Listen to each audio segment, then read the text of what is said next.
Chris Duffin and Coach Brandon with the Kabuki Strength Team. And we're going to go through the overhead RNT squat, or actually our version, because the way we do this is different than the way this is traditionally taught, because we're doing this specifically for squat warm-ups. And this is one of our favorite squat warm-up drills. So this is not something that we're doing a lot on off days or anything like that, but this is one of the fastest ways to get in position and get everything opened up prior to squatting the way that we want. So what we're going to do is, Brandon, go ahead and hold your arms up overhead. So he's got a nice Y pattern here is what we're looking for. Not too far apart, not straight ahead. So we're right here in this nice Y position. And now we're going to go ahead and turn, and he's going to do some overhead squats, but with only the slightest bit of band tension. So this is a reactive neuromuscular training. So we just need enough tension to cue movement, or to cue the muscles to engage, sorry.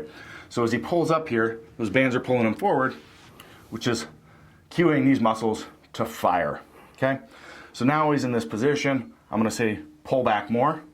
Good. See, he had more in there. You always have more in you. So don't forget that. So you're gonna constantly re-cue yourself through this lift. I'm gonna let Brandon relax for a second. So you're gonna constantly re-cue yourself in all these through the lift, one after another, because you will find these are pretty challenging and you're gonna continually get out of position. So with our version of the RNT overhead squat, we maintain the position overhead instead of actually pulling into it on every movement, which is how it's traditionally taught.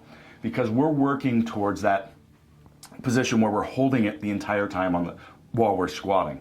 So it's that static positioning, not active, that we're after. So that's why we hold our position. So go ahead and get back in position and give me more. Boom, see, he's got more. We're gonna engage here, boom. Make sure that we're drawn in here, tall with the head, and we're gonna squat. Good. It's a great time to practice perfect squatting technique. And now we're gonna walk through our cues again on every repetition, okay? So we're gonna say, are you pulled back? See, he's got more. You drawn in, you inflated, squat. So just constantly going, am I engaged? Am I pulled in? Am I drawn back? And repeat those 3 cues over and over and over again as you do this. If you can work up to where you can get 20 of these, that's a great place to be. It's gonna be really challenging, even with just the slightest bit of band tension. See how much forward drift he's already had? Pull into position, Brandon. Boom, you see how much we lost? So that's why you've got to constantly re-cue. So starting out with 8 to 10 may be okay, but you really want to get to where you can do 2 sets of 20.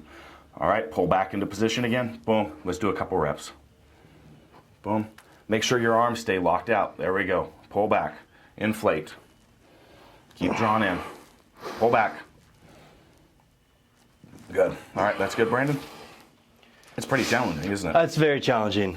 Yeah. Especially when you do it right. It's very easy to... you can go through the motions. Yeah. And this is one of those things, again, and we say this over and over again. You know, we don't use it lightly when we say quality of movement. Right. There's always more, which I think is a good point, because even when I was doing it, I was like, well, you know, I can definitely feel it, but there is just a little bit more that I can do to increase that quality of movement. Okay. So what you want to do is, this is a great, if you've never done this before, use a test-retest methodology. Walk up to the squat bar, get in position, see what it feels like. Go do 2 sets of 20 and walk back to that squat bar and feel what it feels like. You will be amazed at how well you can get in position, the reduced stress on those elbows, the shoulders, the wrist, all of that. You'll feel so much more at ease being in that tight, hard position. Yeah. It won't feel like you've actually opened up more, but you will feel it when you get on that squat bar. Yeah, you've kind of just primed those muscles that are there to hold that squat bar on your back, and done it through a dynamic movement. You know, going back to the actual reps to do, I definitely couldn't have done 20 there if I did it right. So I think the idea is to get up to that benchmark. Yep. All right. So again, this is an incredible tool for warming up on the squat, and I think we've hit it in depth. So signing out.